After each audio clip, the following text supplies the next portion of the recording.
Minority defence committee की जानिब से तमाम ही पत्रकार साथियों का हम शुक्रिया अदा करता हूं।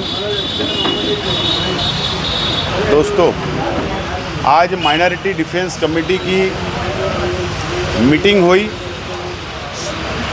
और मीटिंग में कई अहम फैसले लिए गए।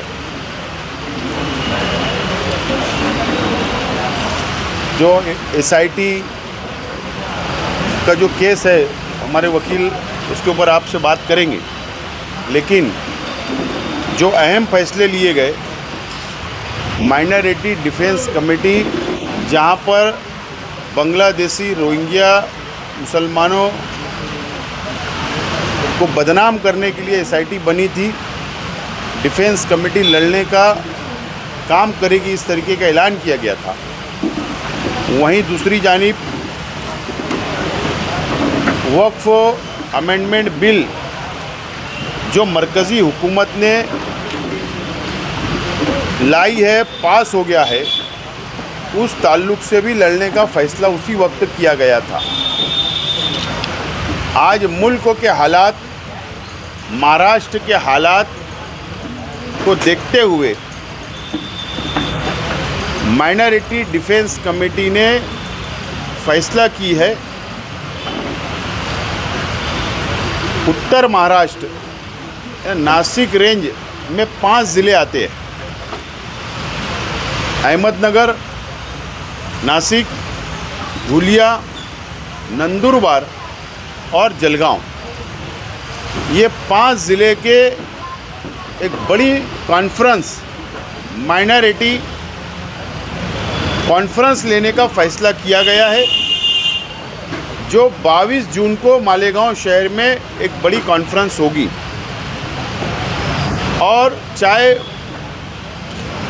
हुकूमत के तरफ से या हुकूमत के अंदर शामिल पार्टियों की तरफ से या फ़िरका परस्त पार्टियों की तरफ से कभी आज़ान के लाउड स्पीकर का मामला आता है मस्जिद के, या जो वक्फ बोर्ड अमेंडमेंट बिल आया है और जो नीयत ख़राब है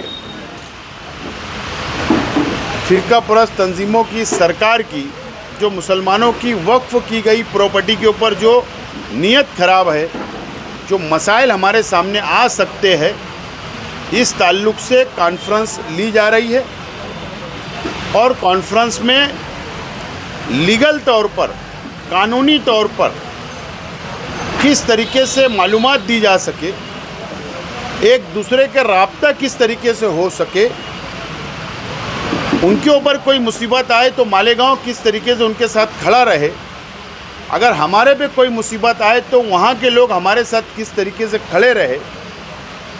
या आपने देखा कि जलगांव के अंदर भी रोहिंग्या और बांग्लादेशी के नाम पर एफआईआर हुई और अलग अलग शहरों में की जा रही है।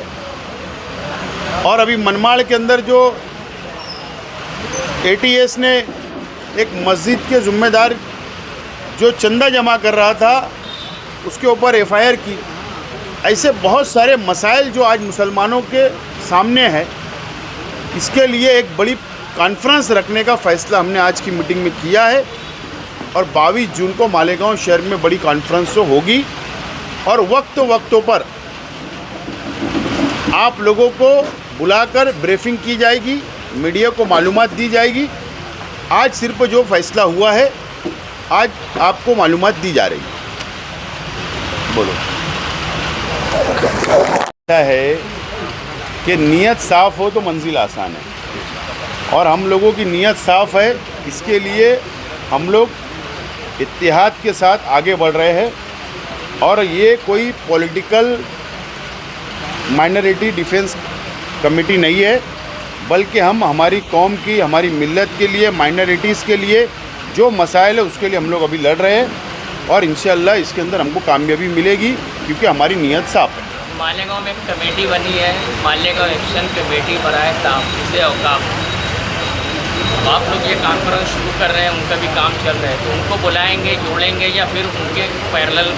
खलील भाई, मैंने आपको एकदम साफ कहा कि हमारा सिर्फ अभी कॉन्फ्रेंस लेने का ऐलान हुआ है।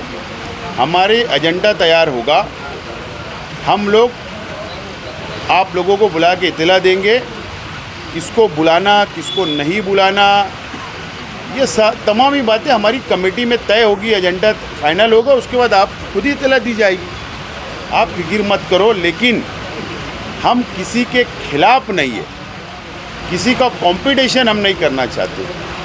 हम ये चाहते हैं कि देहातों के अंदर, छोटे छोटे शहरों के अंदर जो मसाइल पैदा हो सकते हैं, उन लोगों की किस तरीके से मदद करें, ये हमारा मकसद है।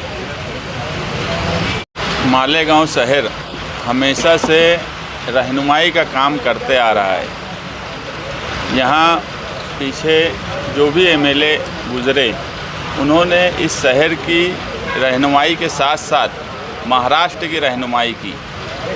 अभी हम देख रहे हैं कि मालेगांव के साथ साथ हमारे आसपास के ज़िले में मुसलसल एक माइनॉरिटीज़ को तकलीफ़ देने का काम किया जा रहा है। मनमाड़ का वाक़या आप लोगों के सामने है कि वहाँ एफआईआर हुई। अभी कोई बता रहा था कि पिंपरी चिंचौड़ में भी ऐसा हुआ। मतलब ये है कि आगे भी ये सब चीज़ें होती रहेंगी और हम ये चाहते हैं कि जो कॉन्फ्रेंस ली जा रही है, शुमाली महाराष्ट्र माइनॉरिटीज़ कॉन्फ्रेंस, उसमें सभी लोगों को बुलाया जाए, उनकी लीगल रहनुमाई भी की जाए और दूसरा क्या तरीका हो सकता है बचाव का, वो भी उनको बताया जाए।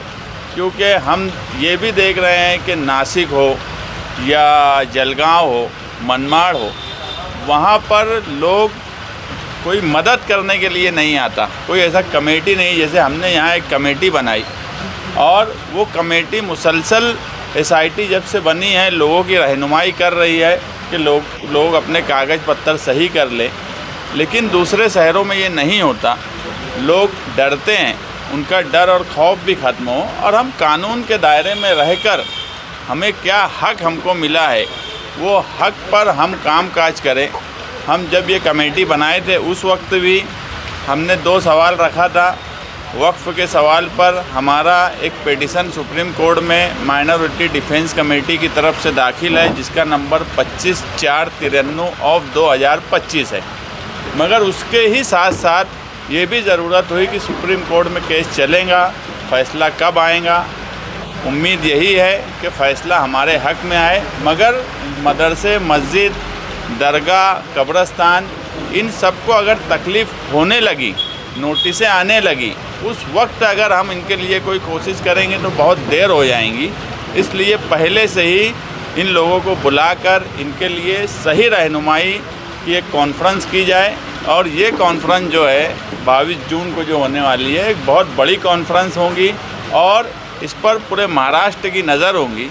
क्योंकि ये एक ऐसा प्लेटफॉर्म है जो कहीं ना कहीं महाराष्ट्र भर में ये मैसेज देगा कि हमें कानून के साथ, लीगल पॉइंट के साथ लड़ना आता है, लड़ना चाहिए। और हम ये भी कोशिश करेंगे कि लोग अपने अपने शहर में कॉन्फ्रेंस के बाद वो अपने लोगों की रहनुमाई करें, अपने लोगों के लिए कोशिश करें। ऐसा ना हो कि दूसरे शहर में लोग दूसरों को छोड़ दें। इसलिए ये कॉन्फ्रेंस बहुत अहमियत की हामिल है और मालेगांव शहर के लिए भी आगे कोई मुसीबत ना आए, उससे पहले रहनुमाई उनकी भी होना चाहिए। क्योंकि थोड़ी थोड़ी बात पे मालेगांव में ऐसा हो गया कि मामूली गलती को बहुत बड़ी गलती जो है एजेंसियां बताती है। अभी चार्जशीट आई जो बांग्लादेशी और रोहिंग्या का इतना हवा खड़ा किया गया था, चार्जशीट 1,500-2 हज़ार पेज की, उसमें एक भी ऐसी बात नहीं है, एक भी जो लोगों को आरोपी बनाया गया है ये नहीं साबित हुआ कि ये बांग्लादेशी हैं। सिर्फ यही हुआ कि ये कागज़ में गलती हो गई, वो कागज़ में गलतियां भी ऐसी है कि अगर उसको सच मान भी लिया जाए तो वो फ़ाइन या पेनल्टी लगाकर उसको ख़त्म किया जा सकता। मगर उसके बाद भी 3-3.5 महीने से लोग जेल में हैं। मतलब बोलने का ये है कि मामूली हमारी गलतियों को बड़ा बना दिया जाता है, एक हवा खड़ा कर दिया जाता है और वो हवे का प्रेशर ऐसा होता है कि तकलीफ़ बढ़ जाती है। इसलिए पहले से तैयारी करना ज़रूरी है। इसलिए माइनॉरिटी डिफेंस कमेटी ने ये तय किया कि 22 जून को एक बड़ा प्रोग्राम रखकर लोगों की रहनुमाई की जाए।